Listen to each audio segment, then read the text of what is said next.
رسالت، نعرہ تحقیق، اچھا یا نعرہ حیدری، نعرہ غوثیہ، علماء اہل سنت زندہ باد۔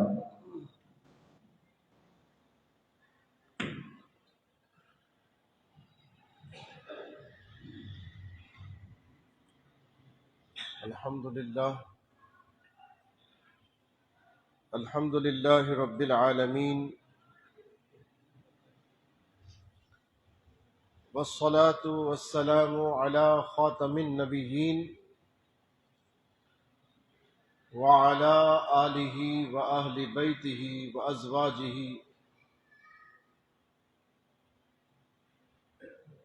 وذریاتہ واصحابہ المکرمین العظیم الامین المکین، وعلى أولياء أمته وعلماء ملته وفقراء طريقته وشهداء محبته أجمعين۔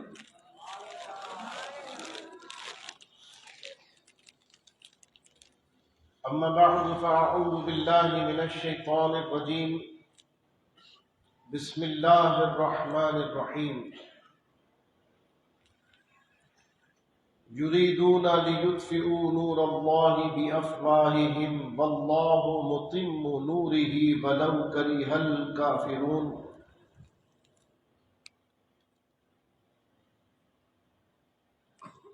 هو الذی ارسل رسولہ بالہدی ودین الحق لیظہرہ علی الدین کلہ ولو کرہ المشرکون۔ صدق اللہ مولانا العظیم۔ بآواز بلند درود پاک کا نذرانہ پیش کروں۔ اللہم صل علی سیدنا و مولانا محمد معدن الجود والکرم وآلہ وبارک وسلم، صلاة و سلاما علیک یا سیدی یا خاتم النبیین۔ انتہائی واجب الاحترام خطیب و پیش امام مسجد حاضہ، بزرگان ملت، حاضرین محفل، السلام علیکم ورحمۃ اللہ وبرکاتہ۔ ہم سب کے لیے باعث صد افتخار ہے کہ آج ہم نیکوں کی ذکر کی محفل میں جمع ہوئے ہیں، اور اسلاف کی نیکی کا تذکرہ کرنا، اپنے ماضی میں جن بزرگوں کی تاریخ اسلام کے اوپر انمٹ نقوش ہیں، ان کی سیرت کا تذکرہ کرنا، انہیں یاد کرنا، اس سے کئی برکتیں حاصل ہوتی ہیں۔ سب سے بڑی برکت تو یہ ہے کہ یہ اللہ تبارک و تعالی کا طریقہ ہے۔ نیکوں کا تذکرہ کرنا اللہ کا طریقہ ہے۔ دیکھو قرآن کریم اٹھا کے پڑھو، سورہ یوسف، پورا تذکرہ سیدنا یوسف علیہ السلام کا ہے کہ نہیں ہے؟ حضرت آدم علیہ السلام کا قصہ ہے کہ نہیں؟ حضرت موسیٰ علیہ السلام کا تذکرہ ہے کہ نہیں؟ ہو سکتا ہے ذہن میں خیال آئے کہ وہ تو نبی ہیں، نبیوں کا تذکرہ تو چلو سمجھ میں آتا ہے، لیکن جو غیر نبی ہیں ان کا تذکرہ تو بتاؤ۔ اصحاب کہف کا تذکرہ بھی تو قرآن میں موجود ہے، موجود ہے نا؟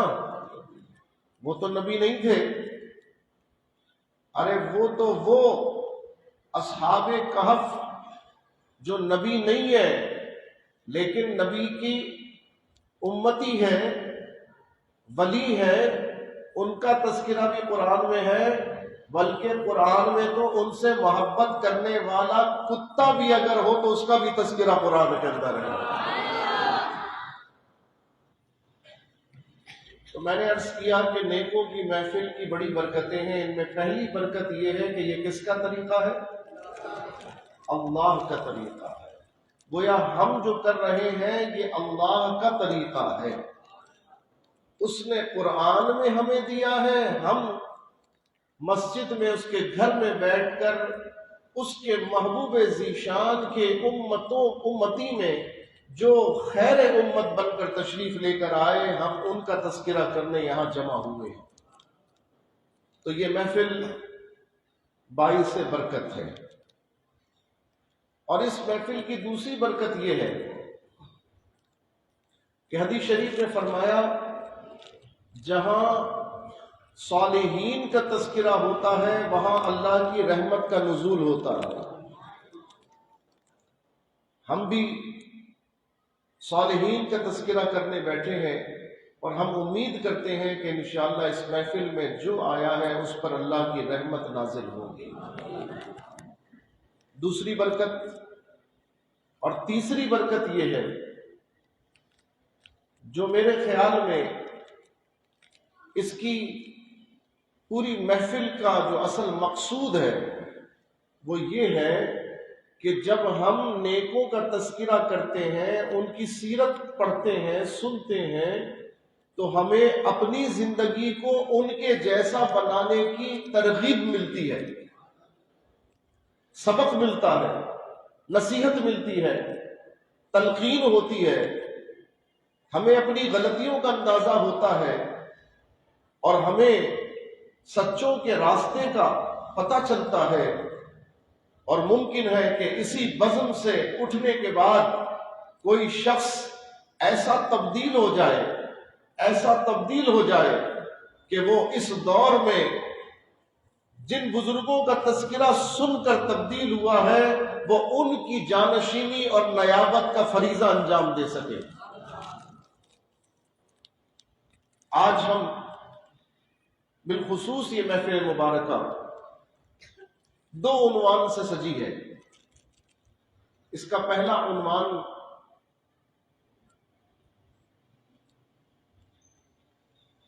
تاریخ اسلام کے اندر کئی ایسے واقعات ہیں جو واقعات اگر ہم کہانی کی طرح سن لیں تو بھی فائدے سے خالی نہیں، لیکن اگر ہم نے اس جذبے سے سنے کہ ہم بھی اسی طرح کریں گے انشاءاللہ تو پھر زندگی میں تبدیلی آ سکتی ہے۔ انہی میں سے ایک واقعہ جنگ یرموک کا بھی ہے۔ جنگ یرموک اردن کا ایک دریا ہے، اس دریا کے کنارے جو جنگ لڑی گئی 15ویں صدی ہجری کے اندر، حضرت سیدنا فاروق اعظم رضی اللہ تعالیٰ عنہ کے دور خلافت کے اندر، حضور علیہ السلام کے وصال کے محض 5 سال کے بعد یہ وہ عظیم جنگ لڑی گئی۔ ابھی آپ کو جب میں اس کی کچھ تفصیلات بتاؤں گا تو آپ کو اندازہ ہوگا اس جنگ کی وسعت کا، اس جنگ کی شدت کا، اور اس جنگ کی اہمیت کا۔ وہ تاریخ اسلام کا ایک بڑا روشن باب ہے، اور اگر اس جنگ کے اسباب اور اسباق پر ہم نے گرفت کر لی تو انشاءاللہ عالم اسلام کی جو غیرت ہے اس میں اضافہ ہوگا، اور ہم سب کے جذبہ ایمانی میں بھی اضافہ ہو جائے گا۔ اور دوسرا عنوان اس بزم کا وہ ہے حضور خواجگان عطائے رسول سلطان الہند سیدنا خواجہ معین الدین حسن سنجری چشتی اجمیری خواجہ غریب نواز رضی اللہ تبارک و تعالی عنہ، آپ کے عرس مبارک کی مناسبت سے بھی یہ محفل سجی ہوئی ہے۔ یہ دونوں عنوان بظاہر ایک دوسرے سے مل نہیں رہے، لیکن ہم نے آپ کے سامنے انشاءاللہ تعالی ان دونوں کا تذکرہ کر کے اس بات کی طرف آپ کی توجہ دلانی ہے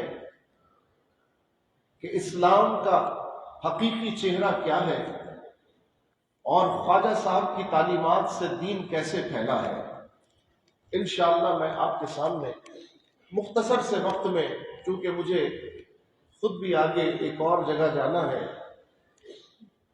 اور میں ابھی ایک ریلی میں شرکت کر کے، ادھوری شرکت کر کے، چونکہ وعدہ تھا اسے نبھانے کے لیے یہاں پر حاضر ہوا ہوں۔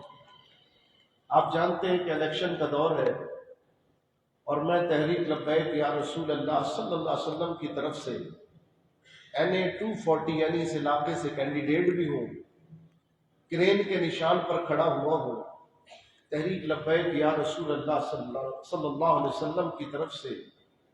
تو دنوں رات مصروفیات چل رہی ہیں، دعا کریں اللہ تعالیٰ جس طرح اپنے نیک بندوں کو توفیق اور سعادت عطا کرتا ہے، اللہ ان کے صدقے ہمیں بھی توفیق اور سعادت عطا فرمائے۔ آج سے 40 برس قبل میرے والد نسبتی، میرے شیخ، میرے استاد، میرے سسر، اس شہر کے عظیم عالم دین حضرت علامہ سید شاہ تراب الحق قادری رحمۃ اللہ تعالی علیہ، وہ اسی علاقے سے 1985 میں MNA منتخب ہوئے تھے۔ الحمدللہ آج میں ان کی جگہ پہ کھڑا ہوا ہوں۔ اللہ تعالیٰ موقع دے گا تو جس طرح انہوں نے دین کی خدمت کی MNA بننے کے بعد، انشاءاللہ ہم بھی اس منصب کے بعد بھی دین کی خدمت کرتے رہیں گے انشاءاللہ۔ ابھی منصب نہیں ہے لیکن پھر بھی دین کی خدمت کر رہے ہیں، محراب و منبر سے دین بیان کر رہے ہیں، اور جب ایوانوں میں پہنچیں گے تو انشاءاللہ جس طرح یہاں نعرہ لگاتے ہیں اس طرح ایوانوں میں بھی نعرہ لگائیں گے۔ جو نعرہ یہاں لگ رہا ہے انشاءاللہ وہ نعرہ وہاں بھی لگے گا۔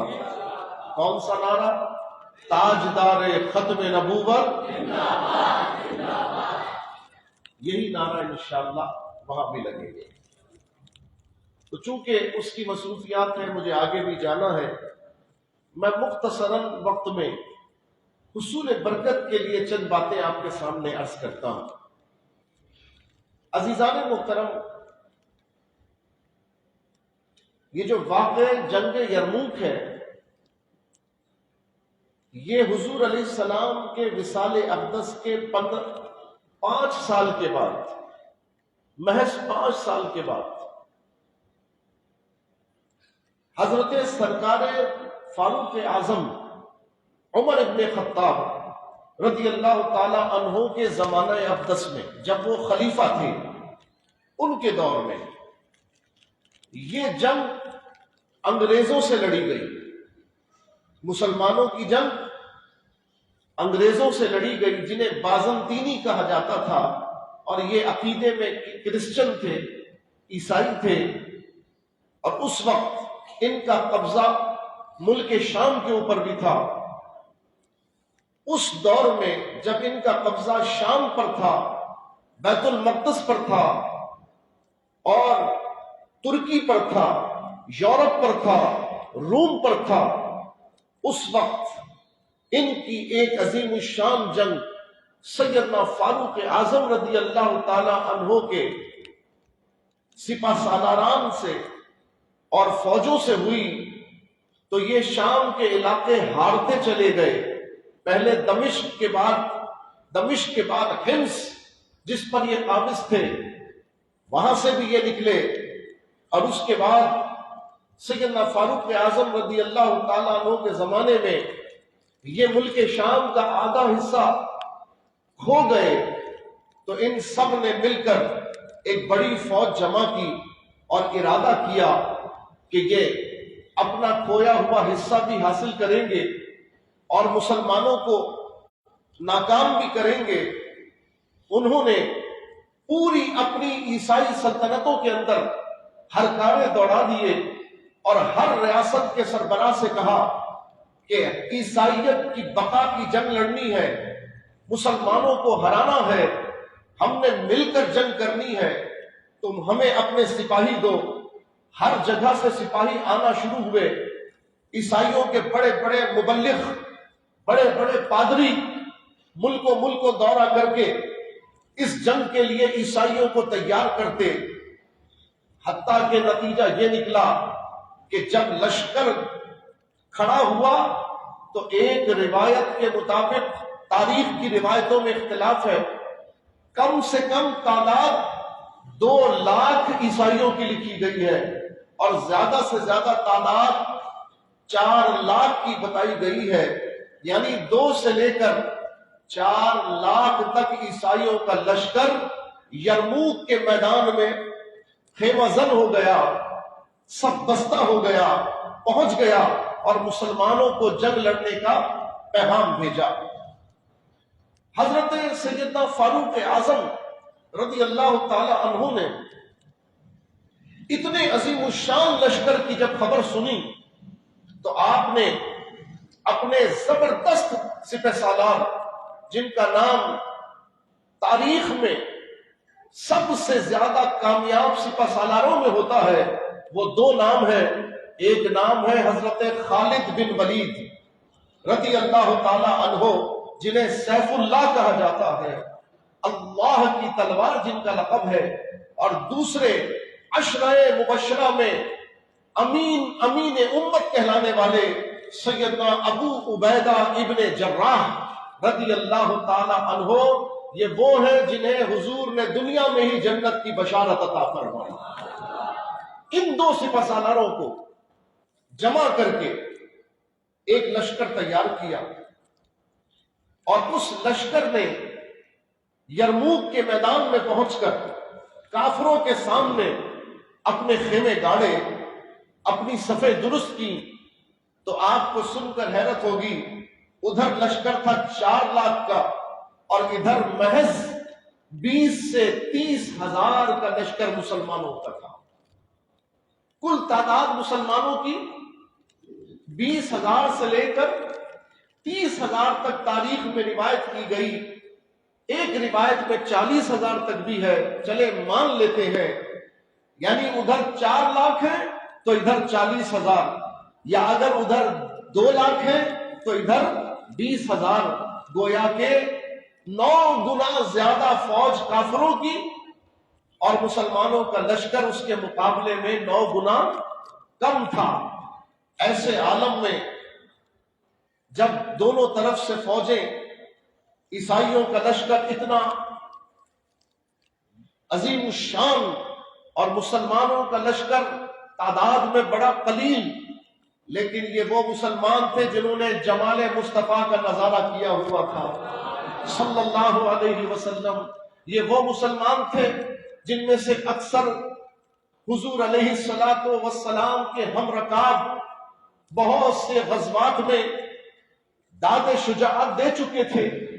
ان میں حضرت ابو عبیدہ ابن جراح رضی اللہ تعالی عنہ، یہ تو ایسے سپہ سالار کہ جن کا حال یہ تھا کہ انہوں نے بدر سے لے کر حضور علیہ الصلوۃ والسلام کی حیات ظاہری کے ہر غزوے میں حضور کے ساتھ حضور کی خدمت انجام دی۔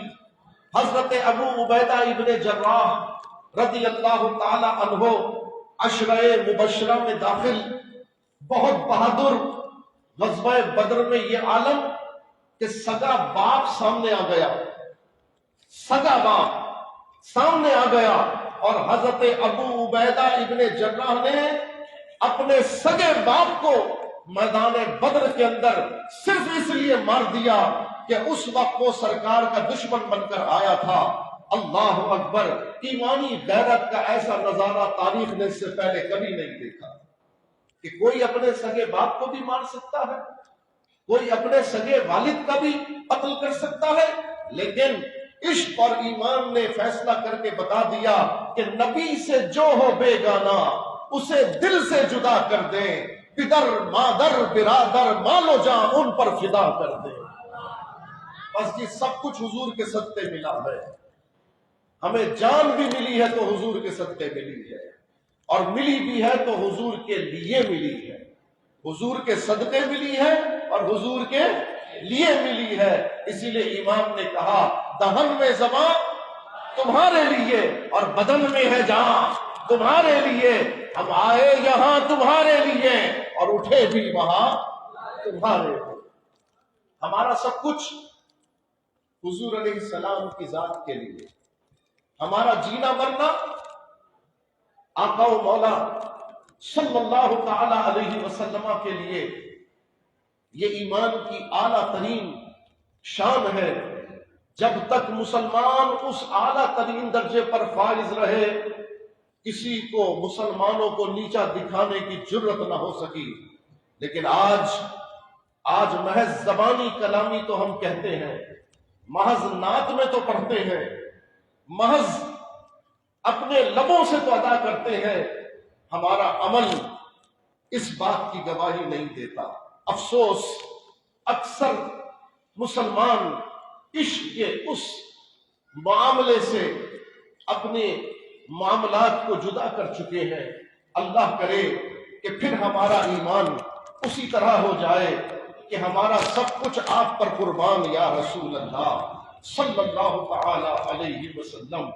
عزیزان گرامی، اب دونوں لشکر آمنے سامنے، ایک طرف کفار 4 لاکھ کا لشکر، ایک طرف مسلمان زیادہ سے زیادہ 40,000 کا لشکر، اور کمال ہو گیا، حیرانی کی بات کہ ایک بہت بڑا گروہ کافروں کے لشکر میں وہ عرب جو عیسائی عرب تھے ان پر مشتمل تھا۔ انہوں نے کہا اپنے امیر لشکر سے، یہ بھی عرب ہیں، ہم بھی عرب ہیں، ہمیں مقابلے کی ذرا پہلے اجازت دی جائے۔ اجازت مل گئی۔ وہ تھے 60,000۔ وہ عرب کتنے تھے؟ جو عیسائی تھے لیکن تھے عرب۔ انہوں نے کہا ہم ان سے نسلی اور نسبی تعصب رکھتے ہیں، ہم ان کا مقابلہ کریں گے۔ انہوں نے میدان میں صفیں درست کی، 60,000 کا لشکر 4 لاکھ میں سے نکل کر آیا، اور آنے کے بعد اس نے دعوت مبارزت کی، جنگ کی دعوت دی۔ ادھر جب دعوت آئی مسلمانوں کے لشکر میں، سیدنا خالد ابن ولید نے ایسا حیرت انگیز کام کیا کہ تاریخ اس کا کوئی نمونہ نہ پہلے پیش کر سکی، نہ بعد میں پیش کر سکی، نہ آج تک کوئی ایسا کوئی کارنامہ دکھا سکا۔ حضرت خالد ابن ولید نے امیر لشکر حضرت ابو عبیدہ ابن جراح رضی اللہ تعالی عنہ سے کہا، حضور مجھے اجازت دیجئے، میں اپنے سپاہیوں کے ساتھ ان کا مقابلہ کرتا ہوں۔ یہ تو بڑی عام سی بات تھی۔ شیخ نے اجازت دے دی، سپہ سالار نے اجازت دے دی، حضرت خالد ابن ولید نے اپنا لشکر تیار کیا اور جانے لگے تو سپہ سالار نے آواز دی، خالد لشکر کہاں ہے؟ وہ جو لشکر لے جانا چاہتے ہو مقابلے کے لیے، وہ لشکر کہاں ہے؟ کہا حضور یہ کھڑے ہیں نا سپاہی۔ اب گن کر دیکھا تو سپاہیوں کی تعداد تھی 30۔ کتنی تھی؟ ادھر کتنے تھے؟ 60,000، اور ادھر کتنے؟ عقل میں بھی آ رہی ہے بات۔ سپہ سالار نے کہا خالد خودکشی کرنے جا رہے ہو؟ کیا کرنے جا رہے ہو؟ کیسے لڑو گے؟ کیسے مقابلہ کرو گے؟ آپ نے فرمایا حضور آپ میرا ماضی جانتے ہیں، میں نہ پاگل ہوں نہ میرا دماغ خراب ہوا ہے، آپ میری فن حرب سے بھی آگاہ ہیں، آپ میرے تلوار چلانے سے بھی آگاہ ہیں، آپ میری بہادری سے بھی آگاہ ہیں، میں انشاءاللہ ان 60,000 کے لیے تو یہ 30 بھی بہت ہے، یہ 30 بھی بہت ہے۔ اللہ اکبر! ایسا ایمانی جذبہ، ایسی غیرت۔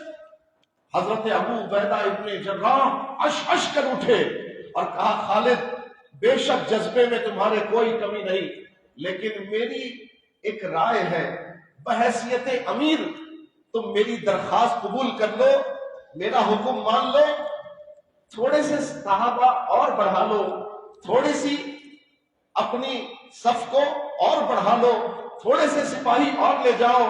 حضرت خالد ابن ولید نے عرض کی حضور آپ کا حکم سر آنکھوں پر، اگرچہ کہ یہ 30 ہی کافی تھے ان کے لیے، چلے آپ کہتے ہیں تو میں آپ کا دل رکھنے کے لیے 30 اور لے جاتا ہوں.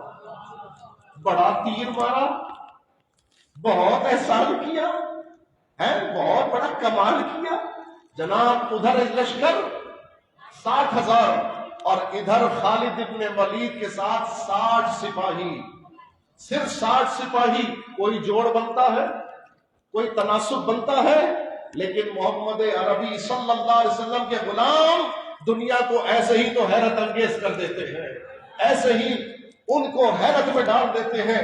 سیدنا خالد ابن ولید رضی اللہ تعالی عنہ 60 سپاہیوں کے ساتھ اس لشکر کے سامنے جا کر کھڑے ہو گئے. وہ بھی ہنسنے لگے، کہنے لگے خالد مذاق نہ کرو، ہمارے ساتھ لڑنے آئے ہو تو پھر مردوں کی طرح لڑو. آپ نے فرمایا میں جوانان عرب لے کر آیا ہوں، تم 60,000 کے لیے میرے یہ صحابہ ہی کافی ہے، میرے یہ ساتھی کافی ہے. تم لڑکے تو دیکھو. صبح سے شام ہو گئی، 8,000 ان 60,000 میں سے مارے گئے اور سب کے سب بھاگ کر چلے گئے. صرف 60 سپاہیوں نے جنگ کا پانسا پلٹ کے رکھ دیا. صرف 60 سپاہیوں نے جنگ کا پانسا پلٹ کر رکھ دیا. اللہ اکبر. بتاؤ کیا تم نے کبھی تاریخ میں ایسی جنگ سنی ہے؟ کبھی ایسا مارکا سنا ہے؟ کبھی ایسی بات سنی ہے؟ مگر یاد رکھنا دنیا میں کسی کا غلام ایسا کارنامہ کر کے نہیں دکھا سکتا. اگر یہ شان نصیب ہوئی ہے تو اللہ نے حضور کے غلاموں کو عطا فرمائی ہے صلی اللہ تعالی علیہ وسلم ورضی اللہ تبارک و تعالی عنہم اجمعین. عزیزان گرامی، یہ جنگ کا پہلا دن تھا، یہ جنگ کا پہلا معاملہ تھا. ایسی ہیبت طاری ہو گئی، مسلمانوں کی ایسی ہیبت طاری ہو گئی کہ کافر جو ہے وہ کانپنا شروع ہو گئے. عجیب لوگ ہیں، 60 آدمیوں نے 60,000 کو بھگا دیا، یہ کیسے ہو سکتا ہے؟ جب پہلا شگون ہی ایسا ہوگا، بتاؤ آگے معاملہ کیسا ہونے والا ہوگا. لوگوں کی نیندیں اڑ گئی. میں نے بزرگوں سے سنا ہے کہ ایک جنگ میں تو صحابہ نے بغیر جنگ لڑے ہی فتح حاصل فرما دی. ہوا کیا؟ رات میں صحابہ کرام نماز کے لیے وضو کر رہے تھے اور سارے صحابہ حضور کی سنت مسواک سے محبت کرتے، مسواک سے محبت کرتے. تو وضو سے پہلے کیا کر رہے تھے؟ مسواک کر رہے تھے. ان کے جاسوس دیکھ رہے تھے. انہوں نے بھاگ کر واپس پلٹ کر اپنے امیر کو کہا جناب بھاگو دوڑو، جنگ تو انسانوں سے کی جاتی ہے، جنگ تو لوگوں سے کی جاتی ہے، یہ تو آدم خور ہے، یہ تو آدم خور آ گئے ہیں. ارے ہم نے دیکھا یہ اپنے دانت تیز کر رہے ہیں، کل ہمیں صرف کاٹیں گے نہیں، ہمیں کھائیں گے بھی، ہمارا قیمہ بھی بنائیں گے. ارے بھاگو یہاں سے. جب صبح صحابہ فجر کے وقت اٹھے تو آپ نے دیکھا سامنے دشمنوں کا میدان خالی ہو چکا. وہ رات میں ہی میدان چھوڑ کر بھاگ گئے. صحابہ کے خوف سے سبحان اللہ پتا چلا سرکار کی ایک چھوٹی سی مگر بڑی پیاری سی ادا نے مسلمانوں کو ویسے ہی فتح عطا فرما دی. اور آج کا مسلمان اس سنت سے محروم ہو گیا. آج کا مسلمان اس سنت کو چھوڑ چکا، شرمندگی محسوس کرتا ہے. اگر جیب میں مسواک ہو تو پڑھے لکھے لوگوں کے سامنے ذرا اس کی عزت گھٹ جائے گی. اللہ اللہ، پہلے کے لوگوں کی عزت حضور کی سنت اپنانے سے بڑھ جاتی تھی، اور آج کا مسلمان حضور کی سنت اپنائے تو معاذ اللہ شیطان یہ خیال پیدا کر دے کہ عزت گھٹ جائے. تو جب یہ خیال آئے تو کیا کرنا چاہیے؟ سنت چھوڑنی چاہیے یا لاحول پڑھنا چاہیے؟ اس وقت لاحول پڑھنا چاہیے، لاحول شریف کی کثرت کرنی چاہیے. مگر سنت کو ترک. آج بھی اگر ہم اس سنت کو اپنا لیں، کیا عجب کہ رب کریم آج کے مسلمانوں کی اس سنت کی ادا کو پسند کر کے کافروں پر ہیبت طاری فرما دے. وہ رب تو بڑا غیور ہے، بڑی قدرت والا ہے، وہ چاہے تو یہ شان کا اظہار کر دے. تو دیکھو حضرت خالد ابن ولید رضی اللہ تعالی عنہ نے صرف 60 سپاہیوں سے کام لے کر. آپ حیران ہوں گے 60,000 کے لشکر میں ان کا نقصان 8,000. کتنا نقصان؟ 8,000. اور 60 مسلمانوں میں سے کتنا نقصان؟ صرف 5. کتنا نقصان؟ صرف 5. یعنی ادھر صرف 5 مسلمان شہید ہوئے، مگر دشمنوں کے 8,000 کاٹ کر رکھ دیے. 8,000 کاٹ کے رکھ دیے اور ہیبت بھی طاری کر دی. اللہ اکبر. میں نے جب یہ واقعہ پڑھا واللہ میرے دل میں ہیبت طاری ہو گئی. مجھے لگا حضرت خالد ابن ولید انسان تھے بھی کہ نہیں؟ وہ کیا انسان تھے، وہ کیا کمال کے آدمی تھے. کیسا انسان کہ 60 آدمی لے کر 60,000 کے لشکر سے لڑنے کے لیے کھڑا ہوا ہے. آپ سوچیے ذرا، اپنی عقل کے اندر لے کر آئیے. وہ تھا وہ انسان، وہ تھا مسلمان. ایسا تھا جذبہ. جب جان دینے کا جذبہ تھا تو پورا کفر کانپتا تھا. آج جان سے محبت ہو گئی تو پورا کفر ڈرا رہا ہے. آج ہمیں دنیا سے پیار ہو گیا تو پورا کفر ہمیں ڈرا رہا ہے. اور جب ہم آخرت سے پیار کرتے تھے تو پورے کفر کو ڈرایا کرتے تھے. اللہ تعالی ہماری ترتیب کو واپس درست ٹریک کے اوپر عطا فرما دے، درست رستے کے اوپر عطا فرما دے.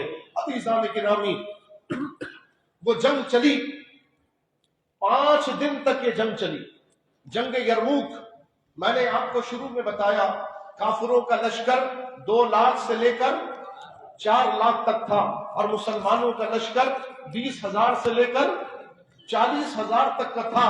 مگر 5 دنوں کے بعد انگریز مورخوں نے بھی لکھا، اسلامی مورخوں نے بھی لکھا، جب جنگ کا نتیجہ نکلا اور مسلمانوں کو اللہ نے شاندار فتح و نصرت عطا فرمائی اور کافر جب لاشیں چھوڑ کر بھاگا تو 1,20,000 لاشیں چھوڑ کر گیا. 1,20,000 لاشیں چھوڑ کر گیا. اور مسلمانوں کا لشکر جو 40,000 پر مشتمل تھا اس میں صرف اور صرف 2,000 صحابہ شہید ہوئے. صرف 2,000 صحابہ شہید ہوئے. لیکن اللہ تبارک و تعالی نے مسلمانوں کا رعب کافروں پر طاری کر دیا. ہرقل جو اس بازنطینی سلطنت کا سربراہ تھا، اس نے الوداعی جملے کہے ہیں، تاریخ میں لکھے ہوئے ہیں. اس نے کہا اے ملک شام، افسوس کہ اب ہم تجھ سے الوداع ہو رہے ہیں. ہم نے تجھ پر راج کیا، افسوس کہ تجھ جیسی حسین زمین ہمارے ہاتھوں سے نکل گئی. اب یہ زمین کبھی ہمیں واپس نہیں ملے گی. اور ایسا ہی ہوا جب یہ زمین حضرت فاروق اعظم کے زمانے میں مسلمانوں کو اللہ نے دی، اللہ تعالیٰ نے آج تک اس کا انتظام مسلمانوں کے ہاتھ میں عطا فرمایا. یہ ایسی سعادت ہے، سبحان اللہ. یہ جنگ یرموک کا میں نے واقعہ آپ کے ایمانوں کو تازہ کرنے کے لیے پیش کیا. بتاؤ دل میں ایمانی رمق پیدا ہوئی کہ نہیں ہوئی؟ خالد ابن ولید کی عظمت کا دل میں ایک عکس بیٹھا کہ نہیں بیٹھا؟ کیا حضرت ابو عبیدہ ابن جراح کی محبت کا دل میں محبت کا ایک یوں کہو کہ پیار پیدا ہوا کہ نہیں ہوا؟ عزیزان گرامی، یہ واقعات یہ تو ایک جنگ ہے، نہ جانے کتنے ایسے غزوات ہیں. اگر مسلمانوں کی سیرت کے وہ ابواب پڑھائے جائیں جن میں جوش، بہادری، مقابلہ، جرت، قربانی، استقامت، ایثار کا پہلو ہو، تو آج کا مسلمان بھی ایثار کا جذبہ پیدا کر سکتا ہے، قربانی کا جذبہ پیدا کر سکتا ہے. میں ایک نظم پڑھ رہا تھا، اقبال نے جنگ یرموک کے واقعے کے اوپر ایک نظم لکھی ہے. اگر اجازت دے تو پڑھ کے سناؤں میں آپ کو. اقبال کی بات لوگوں کو زیادہ سمجھ میں آ جاتی ہے، ہماری بات کم سمجھ میں آتی ہے، لیکن اقبال کی بات زیادہ سمجھ میں آتی ہے. اقبال جیسا شخص بھی جب یہ سارا اس نے یہ نظارہ دیکھا، یرموک کا سارا معاملہ دیکھا، تو اس نے اس کا ایک بڑا عجیب نظارہ کھینچا اور اس نے ایک واقعے کی طرف اس پر ایک نظم لکھی، ایک واقعہ اس پر ایک نظم لکھی. اور یہ نظم لکھ کر گویا کہ یہ بتایا کہ اس وقت کا مسلمان آخرت سے کتنا پیار کرتا تھا، اللہ کے دین کے لیے قربانی دینے کا کیسا جذبہ رکھتا تھا، اور حضور سے ملاقات کے لیے کیسا تڑپتا تھا، کیسا عشق رکھتا تھا. اب سنیے اقبال اس نظم کو اپنے الفاظ میں اس طرح بیان کر رہے ہیں، ایک ایک لفظ سماعت کیجئے۔ کہتے ہیں صف بستہ تھے عرب کے جوانان تیغ بند، صف بستہ تھے عرب کے جوانان تیغ بند، یعنی سارے سپاہی سب بستہ میدان جنگ میں عرب کے نوجوان کھڑے ہوئے تھے۔ تھی منتظر ہنا کی عروس زمین شام، تھی منتظر ہنا کی عروس زمین شام، یعنی زمین شام خون گرنے کی منتظر تھی کہ جوانوں کا خون گرے گا، گویا زمین دلہن بن جائے گی، زمین شام دلہن بن جائے گی، عرب کے جوانوں کا خون بہنے والا ہے۔ تھی منتظر ہنا کی عروس زمین شام، ایک نوجوان صورت سیماب مضطرب، آ کر ہوا امیر عساکر سے ہم کلام، کہ صف میں سے نکل کر ایک نوجوان امیر عساکر سپہ سالار حضرت ابو عبیدہ ابن جراح سے کہنے لگا۔ کیا کہا اب سنو، ایک نوجوان نے آ کر کہا، اے ابو عبیدہ رخصت پیکار دے مجھے، اے ابو عبیدہ رخصت پیکار دے مجھے، اے امیر محترم مجھے لڑنے کی اجازت چاہیے، مجھے جنگ کی اجازت چاہیے۔ کیوں؟ کہتے ہیں لبریز ہو گیا میرے صبر و سکو کا جام، مجھے آپ جنگ کی اجازت دیجئے اس لیے کہ میرے صبر اور سکون کا پیمانہ لبریز ہو چکا ہے، بےتاب ہو رہا ہوں فراق رسول میں، بےتاب ہو رہا ہوں فراق رسول میں، ایک دم کی زندگی بھی محبت میں ہے حرام، اب مجھے ایک لمحہ بھی دنیا میں جینا میرے لیے حرام ہو گیا ہے۔ کہتا ہے جاتا ہوں میں حضور رسالت پناہ میں، جاتا ہوں میں حضور رسالت پناہ میں، لے جاؤں گا خوشی سے اگر ہو کوئی پیام، آپ کو اگر کوئی خط دینا ہو، آپ کو کوئی پیغام دینا ہو مجھے بتا دیجئے، میں میدان جنگ میں جا رہا ہوں، شہید ہو کے سرکار کی بارگاہ میں پہنچ جاؤں گا، آپ کا پیغام لے کر چلا جاؤں گا۔ یہ ذوق و شوق دیکھ کر پرنم ہوئی وہ آنکھ، حضرت امیر محترم کی آنکھ نوجوان کا جذبہ دیکھ کر پرنم ہو گئی، جس کی نگاہ تھی صفت تیغ بے نیام، وہ خود امیر ایسا کہ جس کی بہادری کے قصے زمین و آسمان میں، اللہ اکبر، وہ بھی عشق کا یہ نظارہ دیکھ کر آنکھوں میں آنسو آ گئے، کہنے لگے، بولا امیر فوج کہ وہ نوجوان ہے تو، بولا امیر فوج کہ وہ نوجوان ہے تو، پیروں پہ تیرے عشق کا واجب ہے احترام، ارے تو ایسا نوجوان ہے کہ سارے بوڑھے مل کر تیرے عشق کی اطاعت کرے، تیرے عشق کو سلام پیش کرے، تیرے عشق کو سلام نیاز پیش کرے۔ پھر کہنے لگے پوری کرے خدائے محمد تیری مراد صلی اللہ علیہ، زور سے کہیں صلی اللہ علیہ وسلم، کہتے ہیں پوری کرے خدائے محمد تیری مراد، کتنا بلند تیری محبت کا ہے مقام، کتنا بلند تیری محبت کا ہے مقام، ارے پہنچے جو بارگاہ رسول امی میں تو، کرنا یہ عرض میری طرف سے پس از سلام، کہ ہم پر کرم کیا ہے خدائے غیور نے، اور پورے ہوئے جو وعدے کیے تھے حضور نے، پورے ہوئے جو وعدے کیے تھے حضور نے۔ سبحان اللہ سبحان اللہ۔ عزیزان محترم، آپ نے اس ایک واقعے سے یہ اندازہ لگایا کہ پہلے کے مسلمان کا عشق و حرارت کیسا تھا اور آج کے مسلمان کا عشق و حرارت کیا ہے۔ مجھے کہنے دیجئے معذرت کے ساتھ کہ آج ہم نعت سن کر روتے بھی ہیں، آج ہم یہ ساری اچھی باتیں سن کر جب تک مسجد میں بیٹھے ہیں روتے ہیں، دل ہمارا جھومتا ہے اور بڑے بڑے عزائم آتے ہیں کہ اب میں ایسا کروں گا، اب میں ویسا کروں گا، لیکن جیسے ہی مسجد سے آپ کا الٹا پاؤں باہر نکلا، شیطان نے پیر پکڑ لیا، اور آپ کا پیر پکڑ کر آپ کو اپنے رستے پر لے گیا۔ مسجد میں سیدھا پاؤں لاتے ہیں تو رحمانی قوتیں آپ کی معاون و مددگار ہو جاتی ہیں، اور مسجد سے جیسے ہی الٹا پاؤں باہر نکالتے ہیں گویا شیطان آپ کا ہم رکاب ہو جاتا ہے۔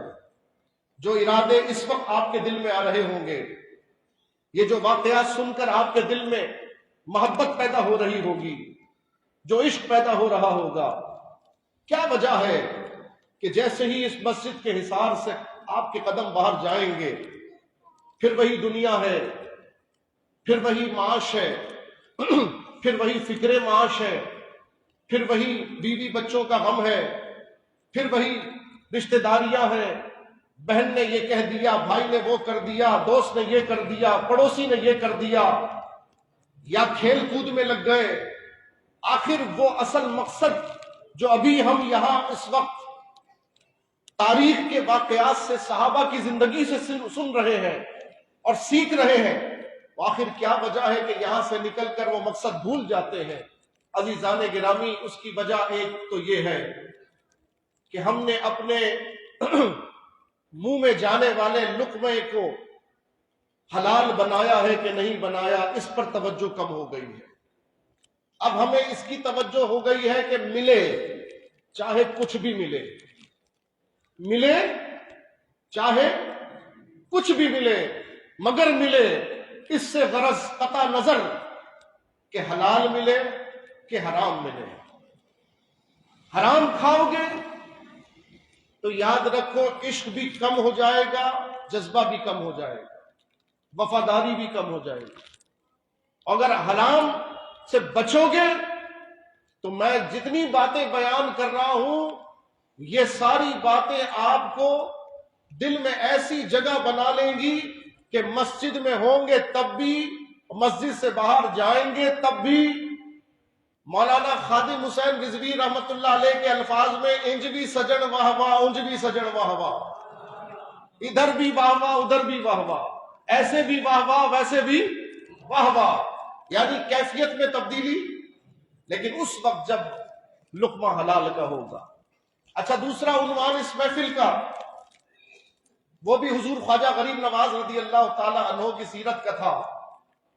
وقت تو تھا نہیں کہ میں وقت رہا نہیں کہ اب میں ان کی سیرت آپ کے سامنے بیان کر سکوں، لیکن میں ایک جملہ تسلسل کے ساتھ یہ بات عرض کرتا ہوں کہ وہ جنگ بدر ہو، جنگ احد ہو، وہ جنگ کربلا ہو، وہ جنگ یرموک ہو، وہ کوئی سی بھی جنگ ہو، یا بیت المقدس کی فتح کی جنگ ہو، یا پاکستان کے بنانے کا وقت ہو، یہ جتنی بھی معاملات ہیں یہ کس لیے ہوئے ہیں؟ کبھی اس پر غور کیجئے گا۔ یہ سارے معاملات کا تسلسل صرف اس لیے ہے کہ یہ جتنے بھی واقعات کیے گئے اس لیے کیے گئے ہیں تاکہ اللہ کا دین تخت پر آ جائے۔ بولیے اور کوئی وجہ ہو سکتی ہے؟ کوئی اور وجہ ہو سکتی ہے؟ بدر میں صحابہ نے سر کٹائے کیوں؟ دین تخت پر آ جائے۔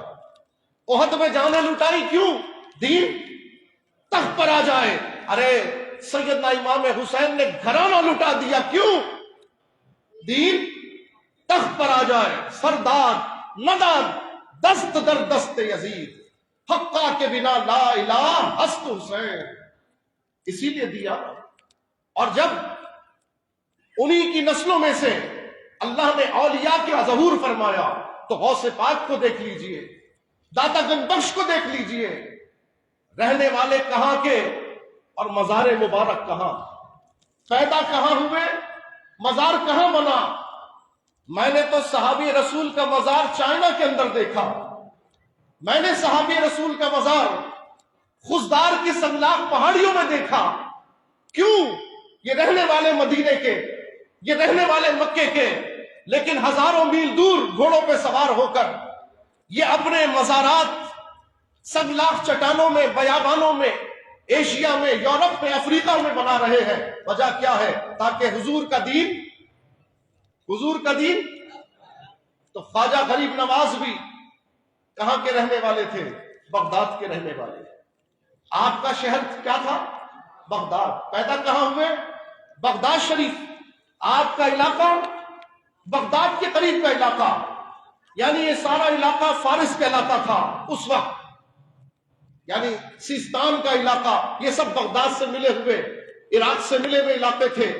لیکن یہ سب بزرگ، آج ان کی آپ کیفیات دیکھیں کہ سیستان کا مرد درویش دنیا کی سیاحت کرتے کرتے کرتے کرتے آخر ڈیوٹی لگی مدینہ منورہ سے، حاضر خدمت ہوا سرکار کی بارگاہ میں اور سرکار کو سلام عرض کیا، السلام علیکہ ایھا النبی ورحمۃ اللہ وبرکاتہ، السلام علیکہ یا سید المرسلین، اور قبر انور سے جواب آتا ہے وعلیک السلام یا سلطان الہند.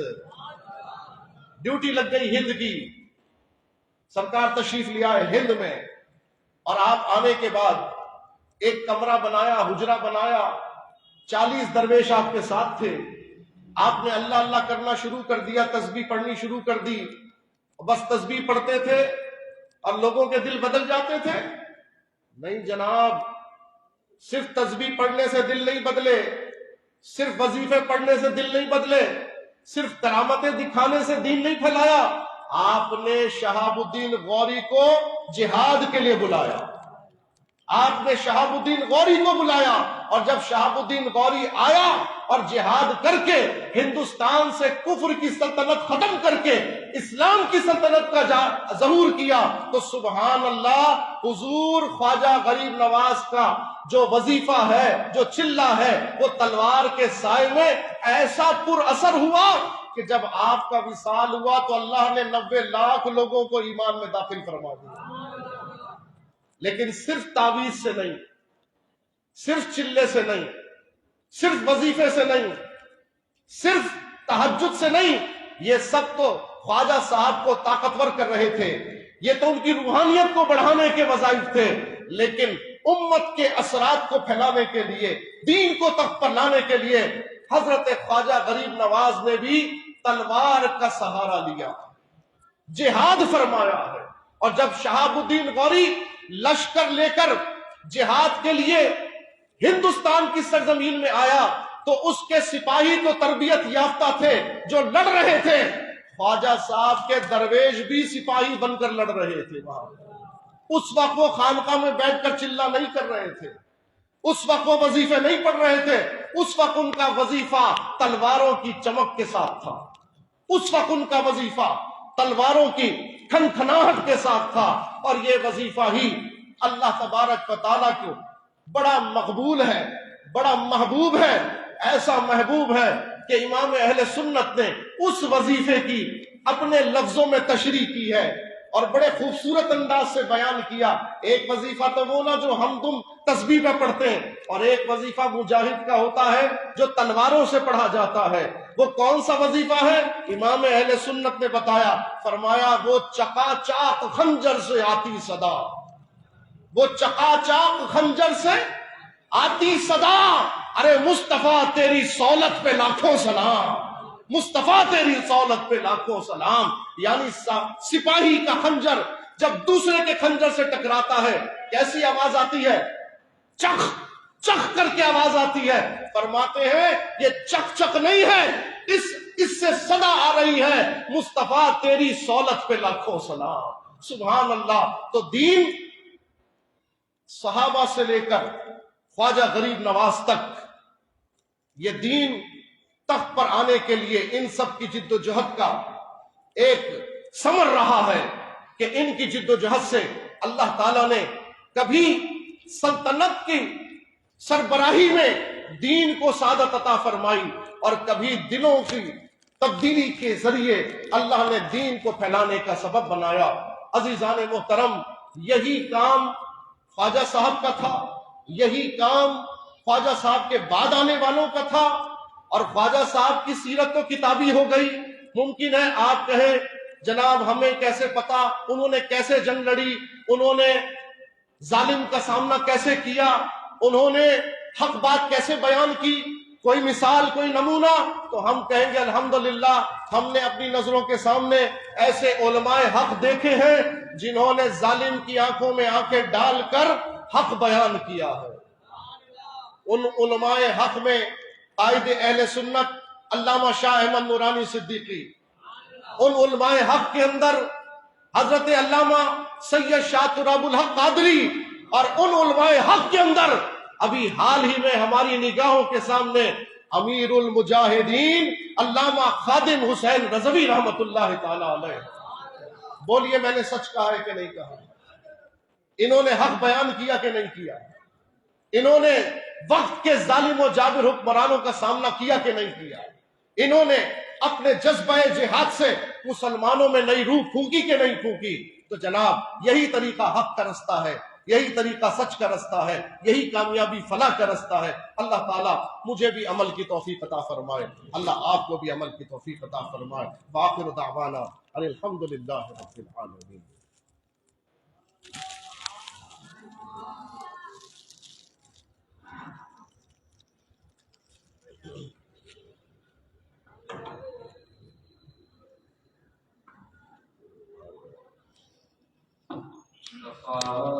جانے